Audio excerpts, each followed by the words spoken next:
Many kids have the perception that school is about sitting and listening and regurgitating information.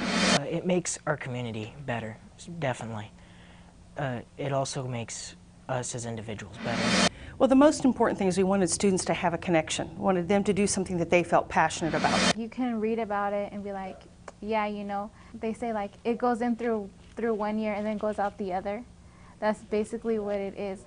But like if you like actually go do it, like you remember it. Students are taking what they're learning in the classroom out into the community, and they're also bringing their community experiences back into the classroom where they reflect and where they make the connections.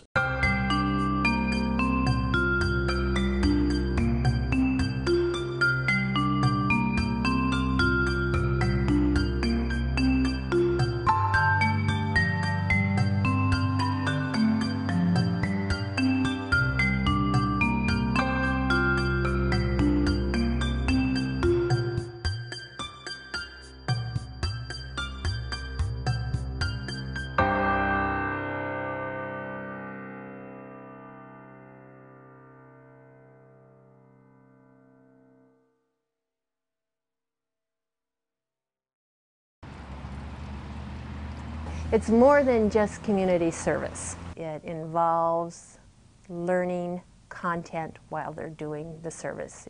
It gives relevance to the content. It is service and it is learning. Students are taking what they're learning in the classroom out into the community, and they're also bringing their community experiences back into the classroom where they reflect and where they make the connections. What we see kids doing, they're out in the community, meeting the needs of the community while they're learning content.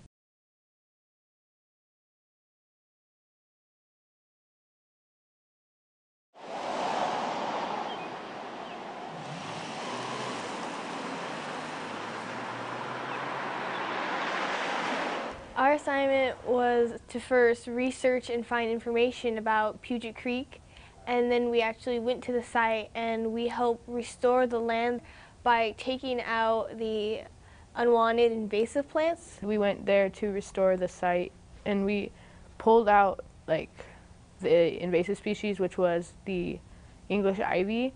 And as soon as we got rid of that, we planted native plants to that area. I'm part of the 10th grade advisory team. This is my second year doing 10th grade advisory.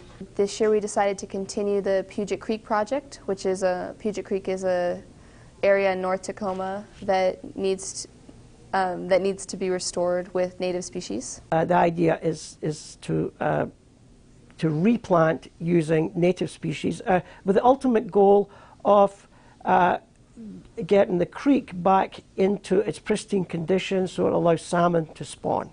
And this year we decided to try having an all-female advisory, an all-male advisory, and a mixed. And so I have the all-female group, and there's about 22 to 25 girls throughout the year that have been working on the project. For my researching group, we looked at the background of Puget Creek and like how it got polluted and why the fish aren't going, and then just like background information about the plants there, like the plants that are supposed to be there and the invasive plants from other places that are taking over. We first, as an advisory team, we went out there, we removed all the plants, and we mapped it, and then we learned how to plant. We set the plants, but we didn't plant them. We then invited the middle school group from 512, a group of 27th graders, to join us, and from what the Clover Park students had learned previously about planting, they then taught the 7th graders, and they all planted the plants together. So we teamed up with 512, the middle school, and we got them so that way we can teach them how to plant a plant and why was it important to do it. Like we just step on it and like push it down. The mud's pretty soft. Yeah. So then we just Teamwork. So at first, I really didn't want to work with the middle schooler. Like, no one pays attention, like, if you think about it. Like, in class, like, when the teacher says something, you're like, yeah, you know, whatever, talking to your friend. And, like, that's what I was kind of thinking. But it wasn't like that. Like, they actually like really paid attention like to what you were saying. My partner was interested in what I was saying. Like, I told her why we were doing it and like how to do it. Like, I was like kind of like being like a mentor. Okay, so you want to make sure like you're going like all the way down with the shovel. Yeah. So not like halfway, so like go all the way down. Go in.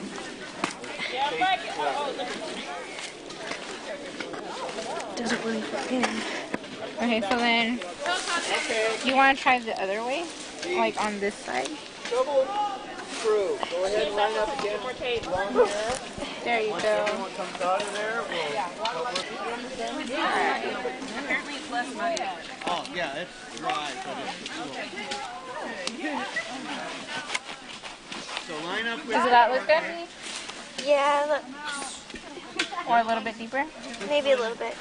I told her that we had to make a hole as deep and as wide as the shovel, so that way we can pull out the plant and plant it in. And Mr. Hansen was telling us that when you take out the plant from the pot, that you had to like pull out the roots, otherwise the roots won't spread, that they would just grow in a circle. And so I explained it to my partner, and she was like, okay. And like she did the same thing. Like she really couldn't do it. She's like, I can't get the roots apart, so I had to help her with that. It was interesting to watch the education at multi-levels. It allowed the high school students to become teachers and to share what they had learned and what their research had uncovered. For the middle school students, it was a sort of eye-opening experience that, oh my goodness, environments like this actually do need our care.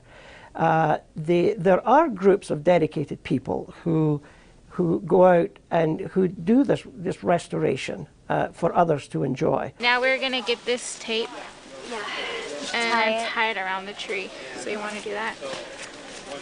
How much? Sure. So just like, we want like, so that way we can see it.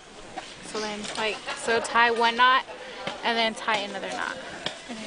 So not like in a bow, but like a knot. Like we want it so that way we can see the string.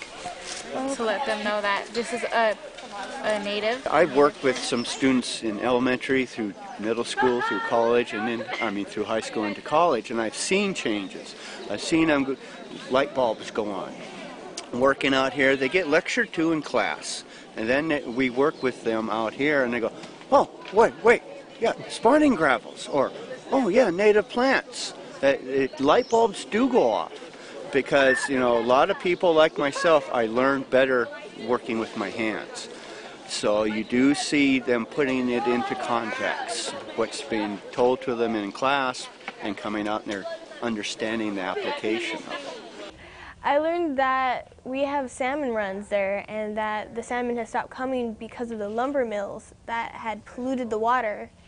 And I actually found one thing fascinating was there's actually a bacteria growing from leftover lumber in the water, and it's killing off eelgrass, which is actually important to the area for the aquatic animals because they take refuge in those eelgrass, and so without it, a lot of the animals are kind of dying off as well. I used to live in Germany or whatever, and to go to the next grade, you didn't need to do community service. Actually, you didn't do community service at all to graduate from high school. So when I got here, which was like 3 months ago, I was kind of bummed because I was like, oh no, I gotta do community service. I was like, oh please, man. But when I went there, I was like, maybe it is good to like, even though we're kind of forced to do it, but I didn't want to go when I first went there. But when I went there, I just like felt that I was actually doing something good. I wasn't being selfish anymore. I learned about stuff like that was here that I didn't know that was around me, problems that were happening around us. Puget Creek was a challenging environment for us this year. It was an all-girls advisory, and so you had girls that really loved being outside, but you also had some that really had trouble overcoming fears of mud and dirt and bugs. And we went into an area that was very muddy. And so there was a lot of interesting encounters of girls helping each other to get out of mud holes or to comfort each other if they got stung by stinging nettle. There was just a lot of teamwork with partnerships of girls that hadn't interacted before. And it was neat to see their relationship with nature and with each other change over the course of the 4 or 5 days that we were there. So it was interesting. And then to see how the dynamic changed when they got back. And the really squeamish girls seemed to lose that when they had to mentor a younger person. So when a younger person came and was their partner, all of a sudden they weren't so concerned about the mud. They were more concerned with helping the other person. And that was neat, I thought. So.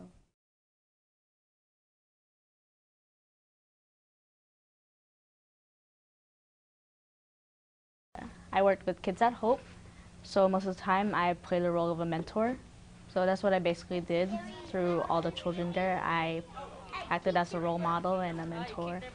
And most of the time I helped them with homework, or also be there for them and guide them through any activities and also help the staff. The project was for students to identify a social issue of interest to them, then identify an agency that worked to meet that need, and then do some service with them and hopefully connect to the content as well as learn some of the social soft skills.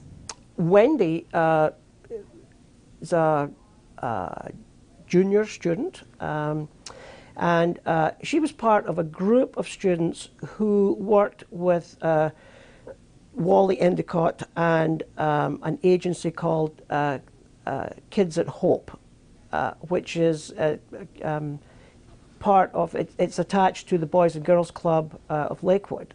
They sort of work in conjunction with each other. At first, I didn't know exactly whether I really wanted to do this because, of course, at heart, I'm a pretty shy person at first, so I had to really open up to them.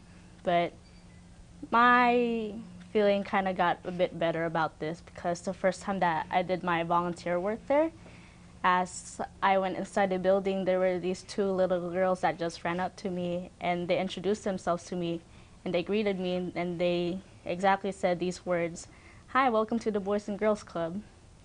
And I felt really welcome, so I didn't feel as nervous anymore. And so on, I've started to build more relationships with them. The director of Kids at Hope met with the kids, taught them what mentoring was all about, taught them how to mentor. So it gave them the necessary skills so when they actually went into the community to actually mentor the kids, they knew how to do it. Wally came to school and acted as a mentor for a group of students, and he taught them what he calls the science of hope, and that is that all children can succeed, no exceptions. I really looked at this role as being just a mentor to these kids. First of all, I was able to fill them with some knowledge about Kids at Hope and the science and the research behind hope, optimism, and success.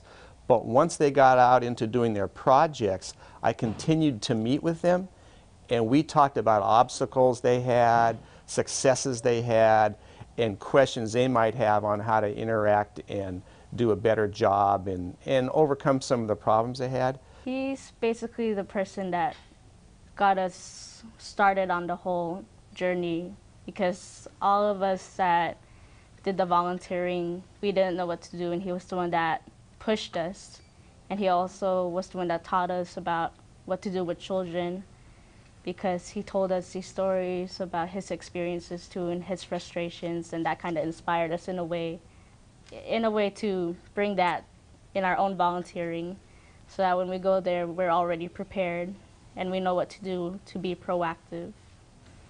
And so Wendy was part of this small group who learned the philosophy behind Kids at Hope, and then went out into joined the community, and she was a mentor to younger students. I learned that you have to have a lot of patience because, of course, you're working with children here. They're not going to act at that same maturity level that you'd expect with an adult. So, of course, being a mentor, you have to work through their problems, such as in school or any personal problems between friends and families. And being a new person there, of course, they're not going to open up right away. They'll be just shy, such as me.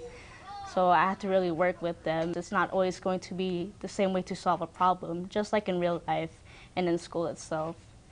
So I have to find different strategies to approach each children because everybody is unique in a different kind of way that, you know, you have to really think outside of the box to make sure to get straight to that child, to get through the problem and crack that code to solve it.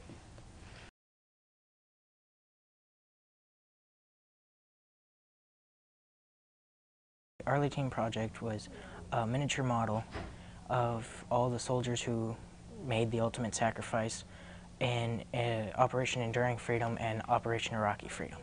They undertook a project called the Arlington National Cemetery Project, and where they created a replica of Arlington National Cemetery on the front lawn of the school to coincide with Memorial Day.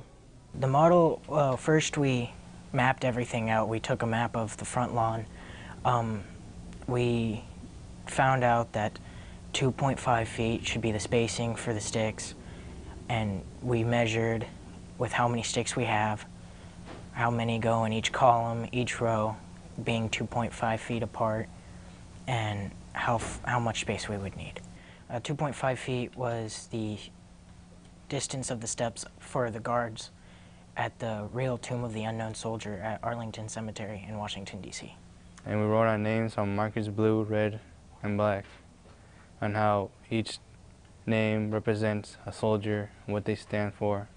And each stick represents a soldier standing up there for their country and their families and friends.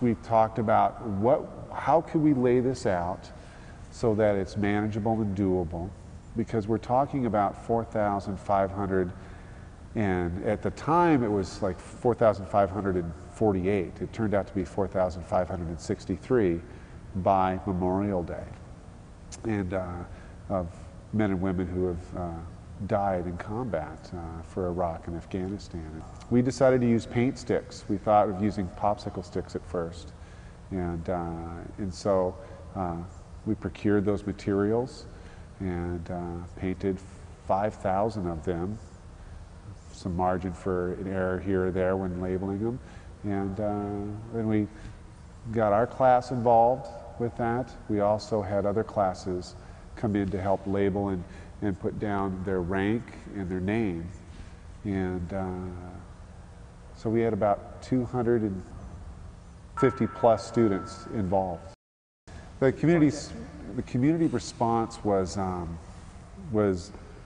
way beyond what I anticipated. I truly wasn't sure how it would impact our community. I knew there would be those that would be touched by it, but it was very positive. So all weekend long there was this visit to the school, to this memorial, and following that I think the students were really quite surprised by the reaction and by the plaudits that they received from the community. I did not stop by the school again over the 4-day weekend, but I came back on Tuesday and it was different. It didn't look just like white sticks in the ground. It looked like a memorial. There are people who left pictures, flags, flowers, and people who gave us emails saying how comforting it was for them, being that they're not the only ones who have lost. And it just probably made people feel like they were in a community. Thank you so much for the time and effort you put into your Arlington Cemetery project. I am part of the Lakewood community that was really touched by your work. My son-in-law, who graduated in 2004 from Clover Park High School, served in Iraq and was injured and sent home. His good friend, the driver of the Humvee, was killed in the explosion. We walked through your project and found his friend's name. He went back a few times during the weekend and even left a flag by his friend's name. It was such a good way to remember the huge sacrifice that is being made on our behalf by thousands of men and women and their families. It was a wonderful contribution to our community this Memorial Day. Keep up the great work, and thanks again for helping us all remember. Becky Bowyer. I was here on Sunday During the day, I saw many people walking up and down the rows looking at names and stopping to leave flowers. I stopped and spoke to an older couple in the parking lot as I was leaving campus at 5:20. They shared with me that they had come by on Saturday evening and the parking lot was full. I was deeply touched by the numbers of people at the site with flowers and flags. I saw veterans in their uniform as well as grandparents with young children walking through the memorial, young people and students and families, and citizens who stopped to pay their respects. It was so moving to see the impact that this project had on the community and the families left behind. I'm thankful for the time and energy that it took to put this together. Kudos. What a wonderful way to engage students in meaningful work and impact the community in such a public and powerful way. Community reaction has been outstanding. Someone had knocked down some of the stakes on Friday, and my wife was driving by and saw folks putting them back up. I was so touched by this that I stopped my car and watched. I must admit that for me, it was very emotional. People seemed to find comfort in their visits to the site. I know they were touched as well. Hats off to Mr. Winkler and the students at Clover Park High School. The impact I could see on the students were those students who have parents or relatives that are presently serving or who have served, but presently serving. We had several boys whose parents have been deployed, are preparing to be deployed. And I can only imagine what that must be like. I'm just a civilian man with a family, a great job, and I just, I haven't had that experience, so I can only imagine what that may be like. The school's population of kids, maybe their parents or they're involved in a military family, and most of their families getting shipped to Iraq or Germany, and it's a big impact because someone important is, you're not going to see them for a while, and you never know if they're going to live or not. My dad is in the Air Force, and I didn't think there were that many people who cared. Being that I do believe the Memorial Day is underestimated, that it should be what we're set out to make it. And I now see that there are people who believe that too. While I was doing the project, I found out that two sticks that I found was actually two members of my family. And then so I just took like a moment to just remember them. For students that are like me, didn't have a military background, aren't living that experience, for many of them there was a connection with seeing the impact, seeing people get out of their cars and come over to ask what's going on when we're installing it. When they were leaving school, seeing people that have parked to walk through it. We were all amazed by the impact it had. We didn't expect it to be this big. A major and a command sergeant major from Fort Lewis came to thank us, and a specialist came to share his experience. And they thanked us. The command sergeant major was getting calls from the East Coast asking about the project. So it wasn't just our community, it was kind of nationwide. One of the commanders was a Stryker Brigade commander. And so when he spoke, that I was really impacted by it, because he had been there when many of those soldiers had died in combat. He had been at everybody's funeral.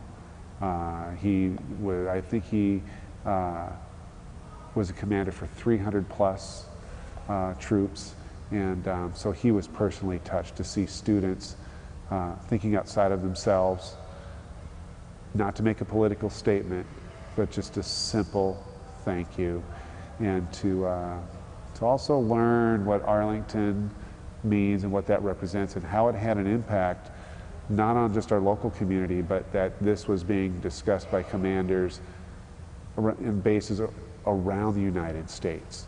And so he said that not only were they touched locally, but that they've touched people outside our own local boundaries.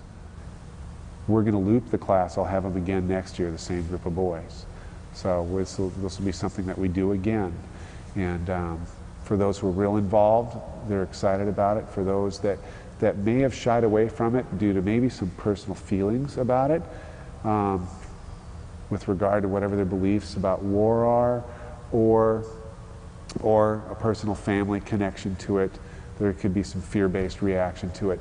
But they're all opportunities to learn how to look further within themselves and think outside of themselves. This was quite a task to finish and put together. And so they had to learn to work with others towards a common goal. And I think they really enjoyed the response. There was an awe to it. It's one thing to write 4,563 on the board. It's another to see it span an area greater than a football field. And so where it will go from here, it'll be exciting to see.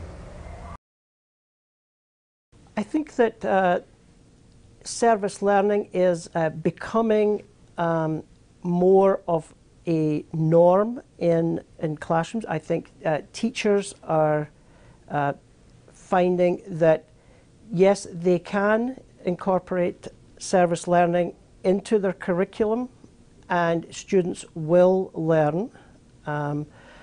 The students themselves, I think, are beginning to realize that yes, they make a difference in the community. They are their voice is heard. They are successful in building relationships with community partners. It taught us about the environment and how even though we can pollute and kind of ruin it, we can also restore it and bring it back to what it was, and that we can do our job by helping by cleaning up and by just planting plants, that it's actually helping the earth in a larger way than we realize. It teaches us how to work together as a team, even though we might not know the person or don't like them very much. It teaches us to work together for a cause. I think the value is that you can make a connection with everybody. You could build that special relationship, bring that closeness to the whole community itself, getting to know one another, especially in this whole city. There's a lot of people here that we don't know, and it's nice to know to go up to the stranger and just to greet them. If you go into the military, or if you go apply for a job, they see that you do something not only for yourself, not only that benefits you, but it impacts everyone. You want to let everyone know that you're doing something for them